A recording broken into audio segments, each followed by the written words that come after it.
और दिल्ली ब्लास्ट की जांच में बड़ा पर्दाफाश हुआ है। एक बड़ी खबर, दिल्ली में बड़े आतंकी हमले की साजिश थी। सुरक्षा एजेंसियों ने बड़े हमले को नाकाम किया। लगातार छापामारी, आतंकी मॉड्यूल पर शिकंजा कसा जा रहा था। उमर को अपनी गिरफ्तारी का डर सता रहा था, पैनिक था और फरीदाबाद में रेड की वजह से उमर दिल्ली भाग गया। तो ये वही तस्वीरें हैं i20 कार की, और उमर को गिरफ्तारी का डर सता रहा था, जिसके बाद पैनिक होकर दिल्ली भागा। और मामले में एक और बड़ा अपडेट ये कि सुसाइड ब्लास्ट नहीं, पैनिक अटैक था। सूत्रों के हवाले से बड़ी खबर, विस्फोटक भी पूरी तरह से तैयार नहीं था। कार में बम पूरी तरह से ऑपरेशनल नहीं था।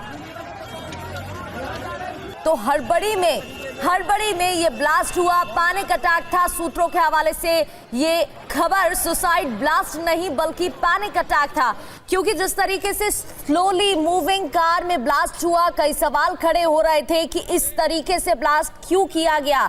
दिल्ली ब्लास्ट से जुड़ी ये बड़ी खबर, इसके पीछे वजह ये कि लगातार इंटेलिजेंस टीम और एजेंसियां जांच में जुटी हुई हैं। पुलिस की टीम की तरफ से पिछले एक हफ्ते में कई अलग अलग राज्यों में छापामार कार्रवाई की गई, शिकंजा कसा जा रहा था और पर्दाफाश होने के बाद पैनिक में आके ये ब्लास्ट किया गया है। सुसाइड ब्लास्ट नहीं, पैनिक अटैक। सूत्रों के हवाले से ये बड़ी खबर।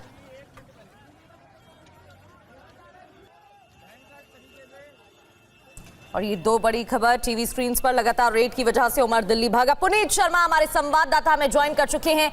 पुनीत, जिस तरीके से ये हमला हुआ, जिस तरीके से साजिश रची गई, उस पर सवाल कई खड़े हो रहे थे कि स्लोली मूविंग कार थी, अचानक से ब्लास्ट हो जाता है, स्ट्रैटेजी इसके पीछे क्या थी, और अब सूत्र बता रहे हैं कि ये पैनिक अटैक था।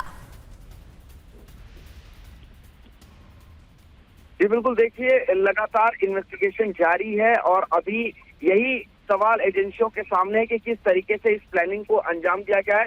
सबसे बड़ी बात यह है, जो अब शाहीन शाहिद के लिए, जो कि जैश-ए-मोहम्मद के लिए भारत में काम कर रही थी और महिलाओं को रिक्रूट करने का उसका काम था, और एक तरीके से कह सकते हैं कि जैश-ए-मोहम्मद की महिला कमान को अब वो भारत में संभालने का काम कर रही थी। उसके बारे में खबर मिल रही है कि पिछले 2 साल से वो विस्फोटकों को जमा कर रही थी, और पूछताछ में ये भी उसने खुलासा किया है कि वो और उसके साथी डॉक्टर मिलकर भारत में एक बड़े आतंकी हमले को अंजाम देने की साजिश रच रहे थे।